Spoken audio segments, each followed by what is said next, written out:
Hello, everyone, and welcome to Coming Down. This is Matthew, and I'm here with my co-host, Nathan. Hey, y'all. Oh, man, it is that time of year, isn't it? Wintry. Yes. It's wintry out. Goddamn blustery. We were, it feels like so recently we were recording these and bitching about the heat. Yeah, right? And now it's just cold wind. Well, you know, like, we've been talking about this. I moved to Portland, and, like, I got used to the rain, and eventually I started loving it. And now that it's not here, and we've got this weird dry wind, I'm mad. Yeah, I really am not into this other mode that winter has taken on, which is just cold, freezing wind and no rain. Because, yeah, I like the rain, and the clouds keep the heat in, and it stays mild. Exactly. Ugh. Well, anyhow, It's crap. it's raining today, so we're back to normal. Oh yeah, I'm into it. I'm down, and you know, like, I don't know. I'm conflicted because, you know, my birthday is like right next to the holidays, so I've always had like issues with Christmas, and now I'm working at the performing arts theaters, and it's nothing but fucking Christmas shows. Yeah, tons of nut cracking and what have you. Just toiling in the pretzel mines beneath the Keller. All these fucking children's shows. Oh man, wait. Did they do the Nightmare Before Christmas? Oh yeah, things yet? the symphony is doing that at yeah. the Schnitzer this week. Yeah, I'm going to be there for one of those shows. Right on. I mean, that'll be kind of cool. Oh hell yeah, it's way better than the fucking screaming Christmas tree. I'll tell you that much. What is the screaming Christmas tree? A bunch of churches have these like choirs, and they form a fucking like human Christmas tree on the stage. It's like this weird like bleacher setup that's in the it's shape not of a Christmas acrobatics. tree. Oh, that would be so much cooler. Yeah, the way that I said it, I could see how you thought that. Yeah, human Christmas tree. It's just like, here we are, we're singing in a pyramid. No, it's not that cool. And there's like so many of them in this chorus that they have to take up our staging area in the basement. And like, there's so many people down there that the ventilation is no longer adequate. And so the moisture in the air increases, and so does the heat and the smells. Yeah. It's not wonderful. And they've got a PA down there, and they're praying over the microphone. They're practicing their Jesus and God songs. Because, yeah, I mean, this isn't like your standard, like, Christmas carols Christmas show. It's a very religious based. Oh, yeah. And the insane thing is that last year when they did this, some people protested the show. And maybe not for the reasons that you're thinking. Because, I mean, you would maybe think that they'd be like, you know, why are you fucking doing God and stuff? Right. But they were saying, y'all are doing way too commercial of a Christmas show.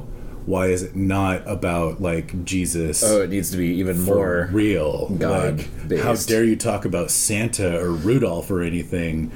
Talk about the reason for the season. And there was a fucking guy who saw a girl who I believe was in like 5th grade or something, and he called her a whore. Whoa. Because her ankles were exposed. Whew. These are the kind of protesters that we're talking about. Man, I didn't know time travel existed, and I didn't know that dude could just leap out of the 1800s into our time. Apparently there's a cadre of fucking Puritans. Yeah. Old-timey Puritans that found out about how they don't respect Jesus in the future. Yeah. Got up here and called a little girl a whore. Wow. It's unfortunate that he received that technology before anyone else. I am saying, God damn it. Maybe he could... never mind. All right. Well, anyhow, so yeah. So you guys have been extra busy during this season, huh? For sure. I mean, you know, it's usually only busy when there's like opera or Broadway or ballet. I mean, obviously Nutcracker's ballet, but like there's just so many Christmas shows, like A Christmas Carol, and there's the Portland Gay Men's Chorus, which, by the way, best fucking Christmas show of the season. Hell yeah. Those dudes are fucking badass, and not like what you would expect from a Christmas show. They are fucking pulling out all the stops. Like, it's pretty fucking amazing. Nice. That's awesome. Yeah. So I mean, it's all over the map, but like it's mostly kid stuff, you know. Well, yeah, right.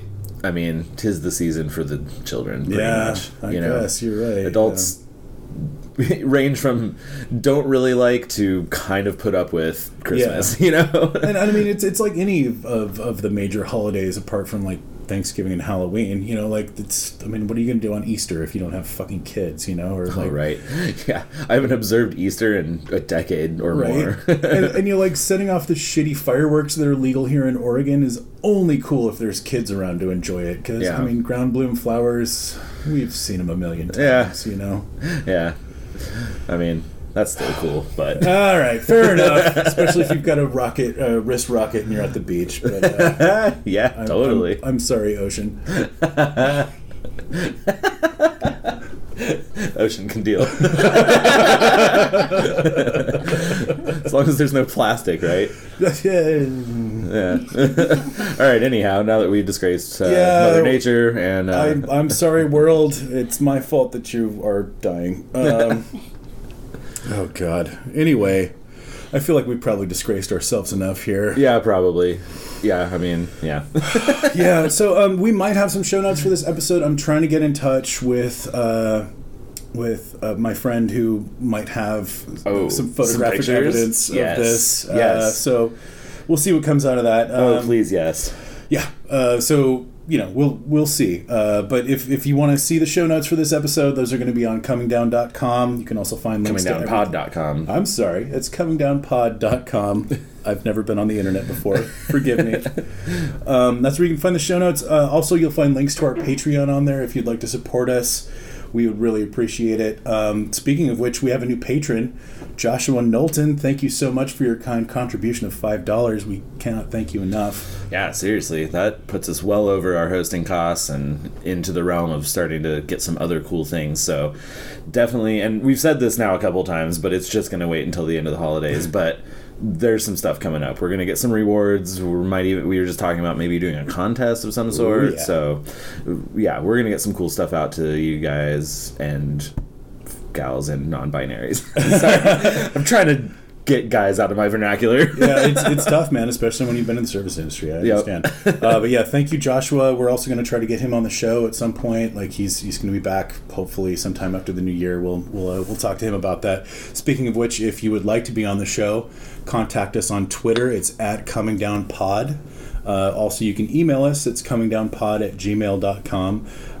Let us know if you would like to be on the show or just any kind of thoughts that you have about this. We'd love to hear from you. We are on Spotify, Google Play, SoundCloud, and YouTube. Also, if you would like to take a moment to give us a rating or a review on Stitcher or iTunes, we really appreciate it. It helps us out with visibility. And, of course, links to all this stuff, again, comingdownpod.com. Yep. Nailed it this time. Hell yeah. Nice. All right. On to the episode. Yeah.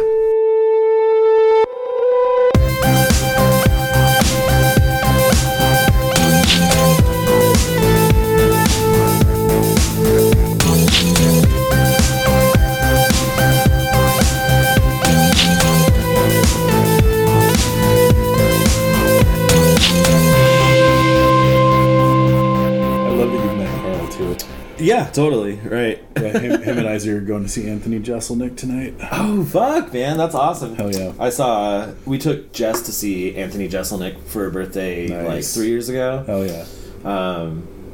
Where's he playing at? Oh, shit. I don't know. He was at the Aladdin when we went. I would guess it's there. It was great, yeah. I think helium's probably too small for him at this point. Definitely. Yeah. Yeah, once you're that level, you got to do Aladdin or... Revolution Hall does some comedy shows. Star, I guess, does a couple here and there. I really like Aladdin. I saw Cross there the last time he was in town. Nice. Yeah. Yeah, but that's great. Yeah, I think that's the only one time I've been there was the Anthony Jeselnik. Oh, cool. But, man, that was funny. Oh, yeah. It doesn't surprise me that Carl and Isaac are going, because I met those guys seeing Stanhope, so, right. Yeah. Exactly. Yeah. Oh, yeah. I'm sure they're all into the the offensive humor. No doubt.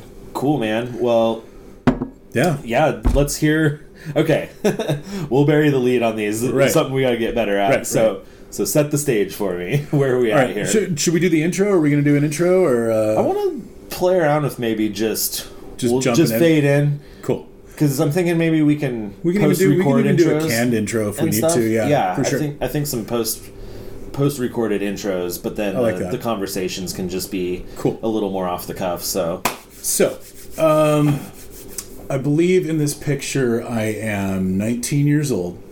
I've been living with my girlfriend's family in Folsom, California. Okay. Believe we had just got back from the Rainbow Gathering in Arizona. I think it's like August at this point, and we got back in July. So we've been hanging out for a little bit. We spent a month in the woods in Arizona doing some pretty fucking good psychedelics. So, like, you know, our heads are in an interesting place, and I don't think either of us had a job at this point. Like, we're just kind of like... So this would have been back right around floating. 2000? Yeah, it's like 98. Okay. 1998. Yeah. And maybe 99, but I'm pretty sure it's 90. Yeah, it's 98. Definitely 98. So, we're in Folsom. We're staying in this 2-bedroom apartment with her mom, her brother, and her brother's 4-year-old autistic son, Billy. Oh, yikes. Who's a challenging kid, but also really fucking cool. His favorite thing and word is bubbles. And at this point in my life, I had a deep fondness for blowing bubbles. So I mean, after a nice psychedelic binge, bubbles are... where it's at, right? Yeah. Potentially even during. Yeah. And so yeah, me and Billy got along great, and it was a trying situation, but we were kind of making the best of it with like helping out with the boy and like, you know, like meal preparation and shopping and stuff. Her mom has fibromyalgia and is like constantly on morphine. So y'all weren't working, you were just helping out with the house stuff. Just kind of helping out and like trying to plan our next move. I believe this is when we were planning our trip to Maui. It was somewhere in there. Anyway, her friend Jen. Her friend Jen is studying to be a hairdresser, and she needs to pass the state exam for certification. And to do this, she needs a model. You know, someone who will sit in the chair, and she can, like, you know, do curlers and fake nails and that kind of thing. Right. Now, and, practice model or for the exam itself? For the exam. Okay. And so she makes this arrangement with Jessica where we're gonna... Oh, shit, I don't know if I should use real names or not. I think as long as you leave out last names, it's probably fine. Cool. Nobody's gonna really know who these people are. Fair enough. Anyway, so... I guess I've already used Jen's name anyway. But so Jessica... set this thing up with Jen where we're going to go to Nut Tree, which is an unfortunate name for a town. Yeah. And that is where they have this test. We're going to stay overnight in some shitty motel. We're going to have dinner, and we're going to go do the test the next day and be out. It's just kind of like as a favor, and she's kind of trying to repay us by buying us dinner and etc. So anyway, eventually the day comes around, and I'd kind of forgotten about it. And I'm like, oh, okay, right. This is a thing that you told me we were doing. Cool. I guess we're doing it. And so we got out there, and we're getting out of the car in the parking lot of the Comfort Inn or whatever the fuck it was. And getting out of this big fucking van is a bunch of hippies. And there's this dude wearing this big Dr. Seuss Cat in the hat. Yeah. And he looks over at us, and I'm like, Nate? And he's like, dude, it is you! And I'm like, what the fuck are you guys doing here? They're like, dude, we've been rock hunting. There's a bunch of cool shit in California, it turns out. And I'm like, well, okay. Cool. Well, how amazingly random. And these are people that we had actually been not really camping out with, but at the Rainbow Gathering, they have kitchens. Right. Where they, you know, like make food, and you know, people come and kind of congregate and hang out and eat. And eventually they like serve like a big meal down in the main meadow once a day. Sure. Anyway, the kitchen that we were at was called Tea Time, and it's a tea house. It was kind of a weird, wild, and crazy place. Yeah. And there was this dude named Nate who was hanging out, and I showed him how to wind a coat hanger to make a branding iron. And I was actually the first branding at tea time. Wait, to brand what? Just branding, just to like Whatever. brand ourselves. Oh, yeah. God. Well, they had this tent pole that they'd flattened at one end to like make a bellows for the fire. You know, you like blow through it, and it like the flattened end forces the air into like a more focused stream. And he kept like heating it up red hot in the fire and being like, "Who wants the first branding at tea time?" And like, I was really fucked up. I don't remember if I was just stoned or if I was tripping. I think I was tripping, and I think it was LSD. And he's like, how about you? You want to be the first one? And I'm like, I don't know, just like in that moment I grew a pair that was like 10 miles wide, and I'm like fucking pulled down my sleeve and I'm like, go for it. And he's like, what? And I'm like, you gonna do it or what? And he's like, holy shit, man, this fucking hippie wants me to burn him. And he's like, are you really sure, man? Like, you really want me to burn you right now? And I'm like, well, I mean, I'm kind of losing my nerve now that you're like trying to talk me down. Also, that thing's cooling down. Better get it. Like, Better do it. I mean, you've been fucking asking people for the last like week who's going to be the first branding, and I'm about ready to just be that guy. And he's like, well, all right, man. Fuck. I guess I got to burn you now. And it's faded, but like I still do have a little scar right here. Nice. And so anyway, that's how Nate and I bonded, and I see him in this fucking parking lot at a fucking Comfort Inn in Nut Tree, California, along with this big Dodge van full of hippies, and they're like, well, what the fuck? We gotta hang out. And I'm like, well, yeah, I mean, we gotta go get dinner. Like, we're gonna go over to Denny's, I guess, because that was the restaurant that she had planned out. And I was like, yeah, we'll get back from Denny's and we'll hit you guys up. So we went and we had a very depressing meal at Denny's and came back. Is there ever a non-depressing meal at Denny's? The answer is no. And so we come back and we're like, so Jen, do you want to come hang out with these fucking hippies or what? And she's like, I'm going to see what's on cable. You guys have fun.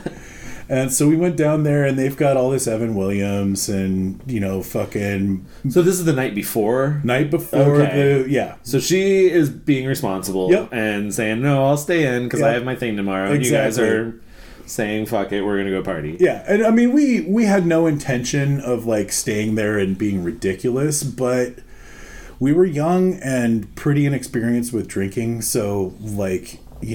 a little bit of Evan Williams went a long way, and they were also drinking Milwaukee's Best Ice, which interesting. Is just kind of an instantaneous weird drunk. So. Yeah. Now, hold on. I know that, I mean, I'm not saying that rainbow hippies can't ever drink, but you can't really drink at the rainbow gatherings, right? So or there's like a camp, right? Yeah. There's like the alcoholic camp. I'm glad that you're bringing this up. I wasn't going to go into this level of detail, but this is actually a very interesting distinction about some of the hippies at the Rainbow Gathering, which is that ostensibly there is no booze or guns in the main gathering. Guess what they had at tea time? Booze and guns. Interesting. Yeah. It's so, and like, this is actually like, I mean, I am by no means like a dyed-in-the-wool rainbow veteran, but I've been to a few gatherings, and I was in the woods for a fucking month in Arizona, so some of that shit rubbed off. And I learned that, some of these rainbow elders... In fact, one of my favorite rainbow jokes is, what's the difference between an A camper and an elder? An eagle feather. Okay. Because elders all had eagle feathers. I see. Anyway, so the elders were notorious alcoholics. Yeah, a lot of them. Like you'd see them like wiling out late at night, being super weird, and it's like, that's not fucking mushrooms, dude. That's gin. You know, like.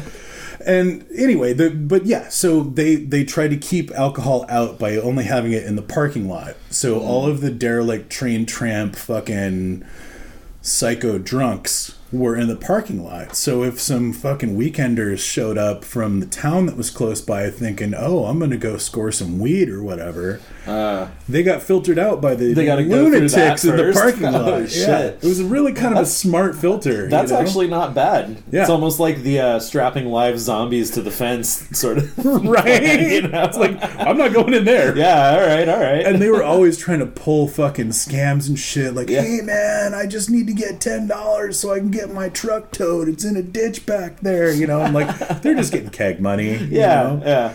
Like, oh man, I saw so many weird fucking schemes going on out there, and there's like meth and other weird shit happening, Sure. you know. But like supposedly that stuff's not happening in the gathering. But I mean, like, you mean to tell this elder surely. that he can't bring his bottle of wine in there? And Yeah. like, you know, I mean, fuck, dude, tons of alcoholics in there, like sneaking drinks. And so then one of the dudes at tea time fully just had like an Uzi and like some other shit back up in there. Like, Shit. you know, he's a gun-toting redneck from the South. Like, wasn't planning on shooting anybody, but also like brings his guns everywhere with him, you know? All right. And it turns out, like, talking to these guys, that dude totally got arrested on the way out of fucking Arizona because, you know, he had a fucking personal arsenal along with, like, lots of drugs and probably some fucking warrants and unpaid speeding tickets, Who you knows? know? Yeah. So anyway, hippies totally fucking get drunk. And these guys were that really interesting. Oh, yeah, hippies totally get drunk. Yeah. I just... and rainbows, too. I just wanted to kind of tie it in with the rainbow thing because I had heard that rumor and wanted to know if it was true, and I guess it sort of is. So. I mean, it's true with caveats for sure. Yeah. But, so yeah, we're getting drunk with these guys, and they were kind of like the weird confluence of like gutter punk and hippie. Yeah. Like, not really falling on either side of the fence too far, probably closer to gutter punk than hippie, ultimately. But they were really into rocks, and they'd found this stuff called bonitoite, this mineral that only grows in this one place in California, and that's, you know, what they'd just come off of was this bonitoite rock hunt. They totally gave us some too. Like, they grow in these really interesting like crystal formations where it's like a triangle with the tips cut off. Okay. Yeah. And like a little thing in the center. Anyway, interesting. Yeah, some cool shit. So, you know, they're showing us all their rocks, and we're drinking whiskey, and we're drinking this shit beer, and like telling stories, and they're telling us about all the shit that happened to them on the way out of the rainbow gathering and stuff. And you know, one thing leads to another, and the next thing I know, I'm standing in the shower, and I'm not really thinking too much about like what happened before that or like what's going on. I'm just kind of like, oh yeah, I'm in the shower doing shower stuff, and like I get out of the shower and I'm drying off, and I'm like, oh, I'm getting my clothes on now, and they're like, oh, are you okay? And I'm just like, yeah, I think I'm fine. Still not like putting things together, realizing that I'm like coming out of a fucking blackout, you know, like still drunk. Yeah. And had you technically passed out a little bit and then got up for this? Yeah, thing? I believe I'd lapsed into unconsciousness at some point. This is like my first major blackout like of my life at this point. And we call that time traveling. Yeah, definitely. You know, just wake up in the future, man. Just a little time skip there. And so yeah, there's donuts, and I'm really happy about this because I kind of need donuts in my life at this point. And, you know, I eat some donuts, I slurp down a little bit of coffee. We get in the car, and we drive to this place, and I'm out of it, but I'm like kind of cheerful because I'm still pretty fucking drunk. And they're like, okay, so we're going to do this thing now, and you just got to drive back to the hotel and then come back and pick us up at like 2 o'clock. And I'm like, done. What could be easier? And I drive down the road a ways, and I realize I'm not seeing my hotel or motel, and well, and you're hammered driving around. Yeah, I mean, that was no problem. Sure. But like, you know, I'm getting to the outskirts of Nut Tree, and it's not a big place. Yeah. And I'm like, oh, okay, I better turn this bitch around and head back. And yeah, I didn't see it on the way back either, but I managed to find the place where I'd started out from, the beautician school or whatever. And so yeah, fucking cat going crazy. I know, every episode's gonna have cat noises. Exactly. So anyway, I get back to the place, and Jessica comes bolting out of there, and she's like, oh my God, thank God you're here. And I'm like, yeah. I mean, yeah, dude, I totally got meant to your be back. here. Yeah, like, it's definitely not that I just couldn't find the hotel. And she's like, oh, you couldn't find the hotel? Well, whatever, get in here. Do you have your ID? And I'm like, yeah, I've got my ID. Why, what's going on? And she's like, well, you know, we're kind of in a tough spot here. Apparently, you need a valid ID in order to qualify as a model for the state beautician's test. Oh, no. And mine expired like 4 days ago. Oh, no. And I'm like, what? So then you were the model. So, at this point in my life, I have hair about down to my nipples. Like, I have some long blonde hair and about 4 days worth of stubble. And I'm also, Jessica's like, okay, well, you need to come in this room with me right now and we're going to change. And I'm like, okay. And so we get into that room and she's like, here's this muumuu, put it on. And I'm like, cool. And she's like, oh, and I'm going to need your clothes. Back that up a minute. She's like, well, I don't have my clothes here in this room. So, like, you're just going to have to change right now because, like, they're going to start the test. And I'm like, oh, yeah. So I'm going to sit in the chair. And she's like, uh-huh. I mean, you've got long hair. And they just changed the law about a week ago that says that now men can be models for this test. There was a law that men couldn't be the models? Yes, for apparently ever. The law was that you had to be a woman in order to be a model for this test. Law. Well, I mean, you got to have long hair so that she can put it in curlers. And, right, but that should be the only stipulation, not your gender. But I guess this is 1998, so... Yeah. And I mean, you know... Anyway, so they had just changed the law, and apparently I qualified because I had valid ID and had long hair. Nice. So... She's like, yeah, I mean, I'm sorry, you're going to have to take one for the team here. And I'm just like, well, okay, whatever. I'm still drunk. I don't care. And so at this point in my life, I was wearing a big baggy tie-dye t-shirt and a big baggy pair of corduroy shorts. And I wasn't wearing any drawers. So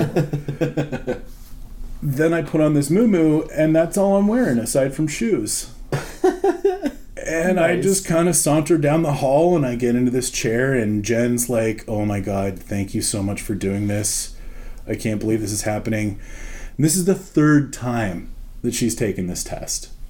It costs like a few $100s so she's every time you take it. 2 other times? She's failed twice. Oh no. And the lady who was giving the test that day was the lady who failed her the first time. And so she's just like really nervous and, you know, she's just like, thank you. Like, I'm really sorry to do this to you. And I'm like, oh, whatever. And I'm sorry I've got so much fucking stubble on my face. It's like, don't worry about it. Just relax. You know, they didn't have a razor to quick shave. Yeah. And she's just like, this will all be over in just a few hours. And I'm like, okay. Just a few hours. I know, right? And so I sit down and, you know, she starts doing stuff with my hair and like just kind of like chatting with me a little bit, and you know, then she's like doing the fake nail, and I guess at some point during the fake nail I passed out. Oh no. But I'm pretty good at falling asleep without like slumping over or like tilting my head. Like I can just fall asleep with my head straight up and like not move. Narcolepsy's a bitch. But so I wake up after the first time I've fallen asleep. So she like Weekend at Bernie's you? Yeah, like, real good. Just prop you up. And... Exactly. And so I wake up and I kind of like jerk a little bit, and she's like, oh, hey, you're awake. And I'm like, yeah, oh my God, I'm really sorry. And she's like, don't worry about it. In fact, it was kind of nice, you know, like... Usually I kind of got to ask people to move their head and stuff, and I could just kind of tilt your head over and you would hold it, and I'm just like, wow, cool. She's like, yeah, don't worry about it. And so, you know, the process continues. She's doing a facial, like rubbing all this like cream and grit in between my stubble and kind of chuckling while she's doing it. And like the teacher, the test person, how am I forgetting the name of what this is? The proctor walks over and she's just like, oh, you're doing a good job, and like kind of chuckling too. And I fall asleep again several times. And eventually I think I was out for a while because I kind of come to and I'm like in this warm beam of sunlight, and there's this like semicircle of women gathered around me and they're all just kind of chuckling. And they're like, you did such a good job. And I'm like, oh, thank you. And I look down, and I'm pitching the biggest fucking tent in this movie. I mean, it's just fucking Ringling Brothers Circus down there. And they're all just staring and laughing.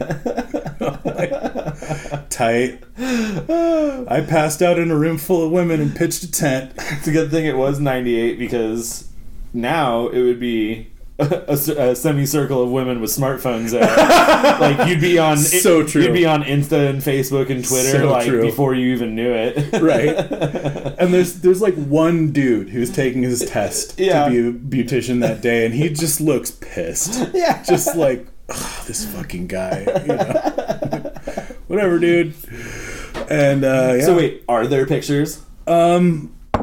Fuck. There's gotta be. I'm pretty sure Jen has a picture. Yeah. And I still know Jen's sister, so like we can find some evidence somehow. Track that down. It's going in the show notes. Well, and so hell yeah. So at one point, like the Jen's like telling me the story afterwards, and she's like, at one point the proctor came over and just kind of laid her hand on my arm and said, "You're doing such a good job. You don't need to worry about anything." Awesome. Right. So she passed the test. With flying colors. Nice. Yeah. Man, that's great. Right. And so that was the first man who ever was a model for the State Beauticians Board test, was some drunk ass hippie with a fucking boner in the moo-moo. Nice. Man, that's classic. Oh man, so I was a little worried on the lead up to this, because you're all hammered, and like I'm imagining like you puked during halfway through the thing or something, and it's like, oh god, it could have gone way worse. Right. Just passing out and getting a boner is like is probably as good as it could have gone. Seriously though. Oh man, yeah, like that could have been 10 times worse, but yeah, it worked out, you know. Holy shit. That is fucking great. I told that story to a barber that I hadn't been to before. Guy was kind of a dick, and he didn't believe me. He was just like, I don't know why you would tell me that story. It's obviously not true. And I'm like, okay, guy that I don't know. I understand it sounds pretty fantastical, but I assure you every word of it's true. I mean, it doesn't take that much for it to be true anyway. Right? Like, I got drunk with hippies, reasonable. I ended up being this model, reasonable. Guy was an asshole. Yeah. It sucks too, because he plays magic, and like I didn't find out until after he left the place, and I'm like, man, if we would have started out on that, we would have been buds. You know? We just talked about that. Yeah. Oh man. Instead, he got mad at me and gave me a shitty haircut. I had to come back and get it fixed, and like the owner of the shop's just like, "Ooh, man, you don't mind if I tell him that I had to fix one of his haircuts, do you?" And I'm like, "Fuck no, man. You see what he left on my head?" And he's like, "Oh, he's gonna hate me." Tight. Fuck that guy. I got a haircut like a year ago. No, it was like 2 years ago, before I was interviewing for the job I have now. And it was this, I went to one of these, you know, hipster barber places. I can't remember which one it was. It was an older guy, 60 or 65 maybe, older guy.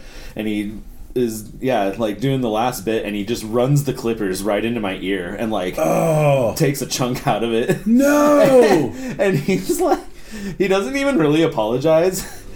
Just the whole time he's just like, man, been doing this for 50 years, never done that before. And he just like, it like broke him, it like shook him a little bit. He like tilted totally, and he's like putting this anticoagulant on my ear and like finishing up my haircut, and just like kept muttering like, 50 years, 50 goddamn years, never cut a client. Like, wow. It's so funny. And I kept being like, it's cool, man. But he also really wasn't even apologizing. He was just freaking out about it, like, to himself. Yeah. Oh my god. That's hilarious. Yeah. Like, what about me, dude? Yeah, right? Like, by the way, I'm fine. I only have a job interview tomorrow with this chunk out of the top of my ear, so. I love it. Oh, man. All right, nice. Well, that's a good story. Thanks, man. We'll sign off on that one. Maybe we can squeeze another one in here. I'm down. We'll catch you later. Thanks for listening.